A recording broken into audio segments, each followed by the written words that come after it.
Hello, everybody. My name is Ame Santiago Turner.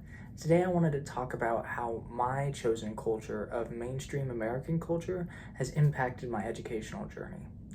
Now, just to start, the three main things, the three cultural characteristics that I think best define mainstream American culture are that it is individualistic, monochronic, and capitalistic. Now, these three things, each on their own, have a great impact on or had a great impact on my personal educational journey.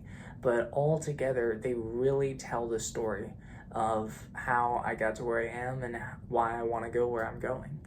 So first, I want to talk about how mainstream American society is a individualistic culture.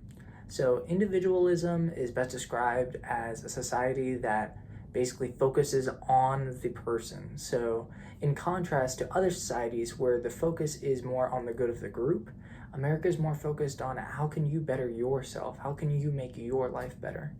And that's really a cultural value that puts a strong emphasis on educational attainment and specifically attaining a high level of education. In most of America, that standard is set around a post-secondary degree of like a bachelor's. And that is personally where I am trying to get right now. And so you can already see that influence kind of taking shape. And even further from that, I want to pursue an even higher education because of these values of individualism that's putting a strong focus on how I can better myself, and that's how I think I can.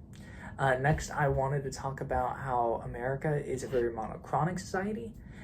This reflects the nature of our education system, right? So we have a very highly structured and regimented education system that kind of teaches us about this cultural competency of being on time and the importance of keeping to your schedule, right? So in school, first, a monochronic society is a society that places a strong value on being where you're supposed to be and not changing plans last minute. So if you have something that you set out to do that at a certain time and you have a time commitment, you have to be there to finish that time commitment.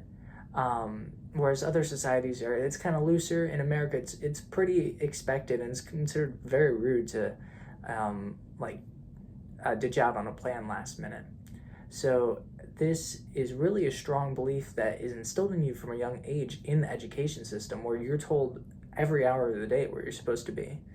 And as I was saying before, this teaches a really strong cultural competency, with cultural competency basically being your ability to understand a situation that you're in and all the cultural characteristics that are implied in it, and basically being able to move throughout those situations using those cultural characteristics that you've identified, right? So this is arguably one of the most important things that school teaches us in America, is just how to manage our time properly. Because if you can't do that, everybody's going to think you're rude, at least most Americans. That kind of brings me into another topic, which is generalizations. So most of this is generalizations of Americans and American culture, and generalizations are just the idea that a group has a shared characteristic. But if you spent any amount of time in America, you know that most of these things are true of most people. Not all people, and not all of these things, right? The last thing that I want to talk about is how America is capitalist.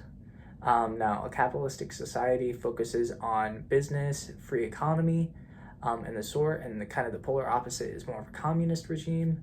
Popular communist regimes, popular with the USSR, China, Cuba, and their focus is more on public industry and kind of government control of the economy. So pretty much everything that everybody does in America can be traced back to capitalism in some way. And this is certainly true for the level of education that people want to achieve. So there's a strong disparity between people at different education levels and the amount of wealth that they can accrue. And this has been proven time and time again. And that is why this has personally affected my education journey, because I know that I want to have a lot of wealth when I grow older. So I also want to have the highest level of education I can possibly attain to try to reach those goals, right? What I really liked about this assignment is that it gave me a chance to reflect on how my own culture kind of affected my goals in ways that I never even realized. And I think a lot of people could benefit from just kind of taking a step back and examining themselves and their culture in this way. So thank you for listening.